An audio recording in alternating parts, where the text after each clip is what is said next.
नमस्कार, आप देख रहे हैं कैपिटल टीवी का खास शो दो टूक। मैं हूं परवीन शेख। बरेली में जिन्होंने हिंसा फैलाई थी, भीड़ को भड़काकर उनके हाथों में पत्थर थमाया था, उनकी डेंटिंग पेंटिंग फुल स्पीड से हो रही है। पीला पंजा टॉप गियर में चल रहा है। हर उस मकान, हर उस दुकान को मिट्टी में मिलाया जा रहा है जिन्होंने सरकारी जमीनों पर कब्जा कर रखा था, जिन्होंने अतिक्रमण किया था, नियमों की अनदेखी की थी। तौकीर रजा की साजिश में जितने किरदार थे, अब सबका हिसाब बारी बारी से हो रहा है। जिसने बरेली हिंसा के बाद तौकीर रजा को पनाह दी, उसके घर भी अब सरकारी ताला लटक रहा है।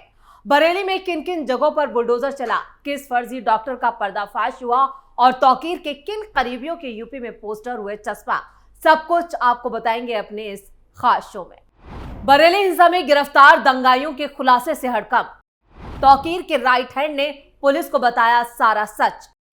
बरेली हिंसा में जांच एजेंसियों के हाथ लगे बड़े सबूत, सीसीटीवी कैमरे में मौलाना की काली करतूतें हुई कैद।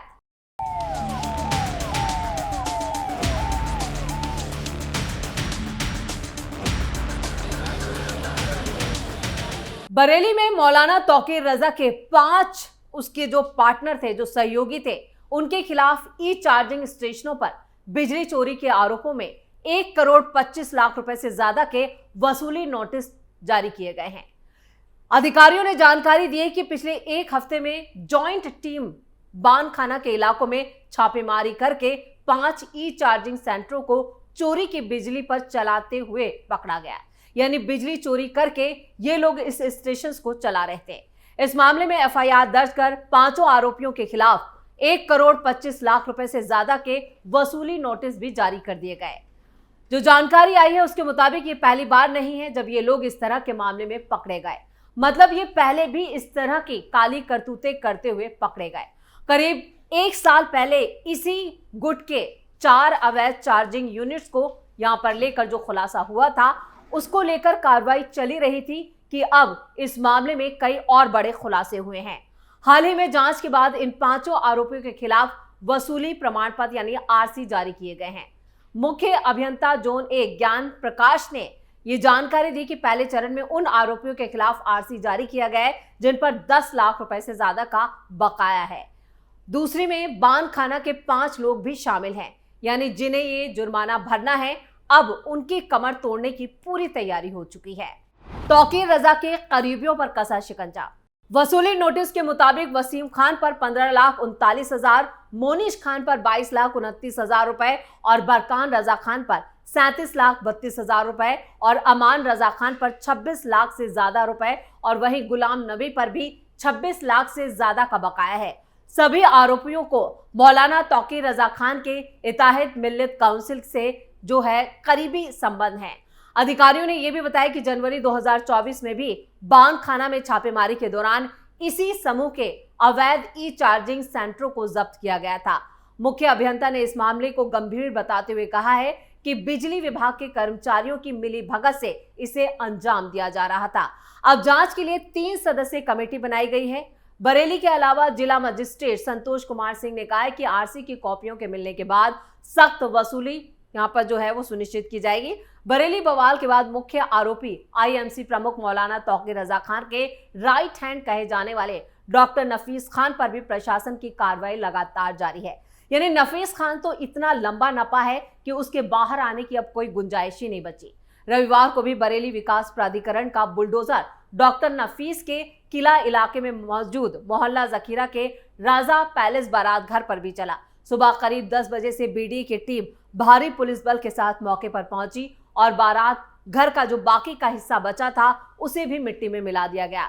शनिवार को करीब 70% हिस्से को ध्वस्त किया गया था, जबकि बाकी के 30% हिस्से को रविवार को मलबे में तब्दील कर दिया गया।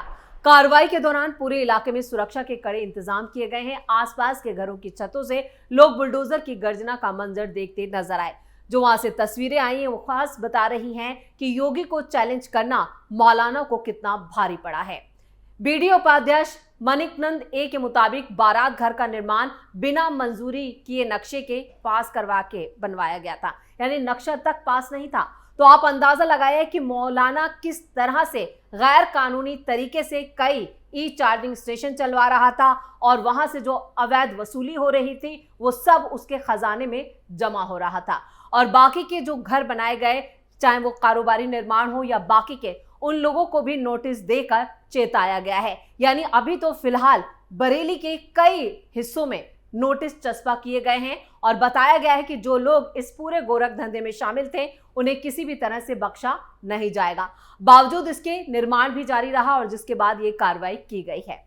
वक्फ की करोड़ों की जमीनों पर कब्जा। बीडीए और प्रशासनिक अफसरों को जांच के दौरान बारात घर की दीवार पर लगी नेम प्लेट से भी बड़ा खुलासा हुआ। नेम प्लेट पर मुतव्वली शोएब बेग पुत्र यानी स्वर्गीय अतहर बेग जो पूर्व पीएस अधिकारी थे वो लिखा गया था। बताया जा रहा है कि बारात घर वक्फ की जमीन पर बनाया गया था। डॉक्टर नफीस ने अपने बहनोई शोएब बेग के साथ मिलकर इसका निर्माण कराया था और वहीं से शोएब बेग ही इसे चला रहा था।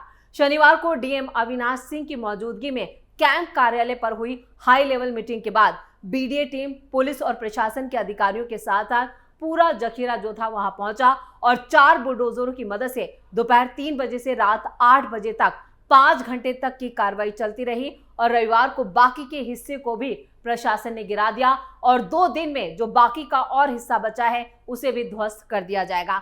यानी मौलाना तौकीर रजा के जितने भी कारोबारी जो सेंटर बनाए गए थे, चाहे वो कॉम्प्लेक्स हो, बारात घर हो, सब पर एक एक करके बुलडोजर चल रहा है। लेकिन मौलाना तौकीर रजा के राइट हैंड डॉक्टर नफीस खान की अगर बात की जाए तो चश्मे बनाने से इसका कारोबार शुरू हुआ और देखते ही देखते इसने बहुत बड़ा इलाका जो था वो अपने नाम कर लिया। कई दुकानें, कई कॉम्प्लेक्स, बारात घर जो राजा पैलेस है वो तो सिर्फ एक नमूना है। बताया तो ये भी जा रहा है कि इसने कई ऐसी संपत्तियां बरेली से बाहर यानी यूपी के दूसरे जिलों में भी बना रखी है। मौलाना तौकीर रजा के जो कनेक्शन है वो लखनऊ तक प्रॉपर्टी को लेकर नजर आ रहे हैं। लखनऊ में भी वक्फ की कई जमीनों पर मौलाना तौकीर रजा और उसके कई सहयोगियों ने कब्जा कर रखा है, जिसकी जांच की जा रही है और एक पूरी लिस्ट जो है वो प्रशासन की तरफ से तैयार की गई है। यानी आप अंदाजा लगाइए कि पूरा बरेली और बरेली के बाद जो आसपास के जो इलाके हैं वहां तक भी इसने कई जमीनों पर कब्जा कर रखा था। या तो ये जमीनें इसके खुद के नाम पर हैं या फिर इसके रिश्तेदारों के या इसके दोस्त या जो भी जितने भी करीबी इसके पार्टी से जुड़े लोग हैं उन लोगों के नामों पर ये जमीनें ले रखी हैं। औने पौने दामों पर ये जमीनें खरीदी गई और बताया ये जा रहा है कि कई तो ऐसे हैं कि जहां पर तालाब हुआ करते थे उस तालाब की जमीन पर भी इस मौलाना ने कब्जा कर रखा है। यानी उसको ढक दिया गया और उस पर कई निर्माण जो थे वो बनाए गए, कई आवासीय परिसरों का निर्माण कराया गया जिनमें कई दुकानें भी शामिल हैं और इन दुकानों से एक मोटी कमाई जो थी वो इस मौलाना को हो रही थी। इसको लेकर प्रशासन अभी जांच कर रहा है और ये जांच काफी लंबी चलने वाली है। यानी तौकीर रजा की जो पूरी साख है उसे मिट्टी में मिला दिया गया है और प्रशासन की अभी और तैयारी बाकी है और इस बरेली हिंसा में 83 लोग जो हैं वो गिरफ्तार हो चुके हैं। जिन लोगों की गिरफ्तारी हुई है वो सब बता रहे हैं कि बरेली में जो कुछ हुआ वो मौलाना तौकीर रजा की रजामंदी यानी मौलाना तौकीर रजा की एक साजिश के तहत ही अंजाम दिया गया। तो 26 सितंबर को जुमे की नमाज जो थी वो ठीक ठाक गुजरी। उसके बाद जो हंगामा हुआ यानी एक भीड़ को व्हाट्सएप ग्रुप के जरिए बुलाया गया और वो भीड़ धीरे धीरे इतनी ज्यादा बेकाबू हो गई कि उसने पुलिस पर ही पथराव शुरू कर दिया और जब पुलिस पर पथराव किया गया तो उसके बाद पुलिस ने लाठीचार्ज किया। लाठीचार्ज के बाद पुलिस पर गन तक चलाई गई यानी देसी तमंचे से पुलिस पर निशाना साधा गया और उसके बाद जब धरपकड़ हुई तब व्हाट्सएप ग्रुप का खुलासा हुआ कि ये जो व्हाट्सएप ग्रुप था वो खुद आईएमसी के थ्रू यानी डॉक्टर नसीफ खान ही चला रहा था और उसी के इशारे पर इस पूरी साजिश को अंजाम दिया गया था। अभी तो फिलहाल डॉक्टर नसीफ खान और नदीम को ही यहाँ पर मुख्य आरोपी बनाया गया है यानी मास्टर माइंड नंबर 1 तौकीर रजा और उसके बाद उसका राइट हैंड डॉक्टर नफीस खान और तीसरा नदीम। ये 3 ऐसे शख्स हैं जो तीनों ने मिलकर इस पूरी जो प्लानिंग थी वो 1 हफ्ते पहले बनाई थी कि कैसे आई लव मोहम्मद के अभियान यानी उस मुहिम को कैसे टकराव में बदलाव उसका किया जाए। यानी जिन लोगों को अब तक अरेस्ट किया गया यानी मासूम मुसलमानों के हाथों में जो पत्थर थमाए गए वो इन तीनों के ही इशारे पर हुआ।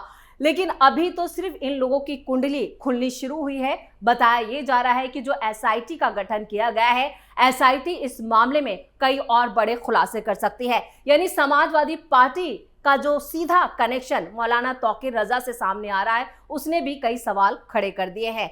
आपको बता दें कि समाजवादी पार्टी के 4 मुस्लिम सांसद इस मामले को लेकर कई सवाल उठा रहे हैं, विरोध प्रदर्शन कर रहे हैं। बताया जा रहा है कि ये सभी जो सांसद हैं वो लगातार यह आरोप लगा रहे हैं कि योगी सरकार जानबूझकर और इंटेंशनली यानी इरादतन मुस्लिम समाज को निशाना बना रही है, उनकी मस्जिदों को तोड़ा जा रहा है, उसे ध्वस्त किया जा रहा है, बुलडोजर एक्शन हो रहा है, इसको लेकर शोर मचा रहे। यानी वक्फ के नाम पर जो अभियान चलाया गया था, जब वो फ्लॉप हो गया तो अब आई लव मोहम्मद का अभियान चलाया गया, लेकिन ये साजिश भी योगी सरकार और प्रशासन ने पूरी तरह से नाकाम कर दी। जिसके बाद कहते हैं ना कि खिसियानी बिल्ली खंबा नोचे, इन मुस्लिम सांसदों का भी वही हाल है। इससे पहले कांग्रेस पार्टी के 2 सांसद यानी मुस्लिम दानिश अली और इमरान मसूद ने भी बरेली हिंसा को लेकर योगी सरकार को घेरने की कोशिश की थी, लेकिन उनको हाउस अरेस्ट कर दिया गया। और उसके बाद समाजवादी पार्टी का 14 सदस्य जो प्रतिनिधिमंडल है वो बरेली जाना चाहता था,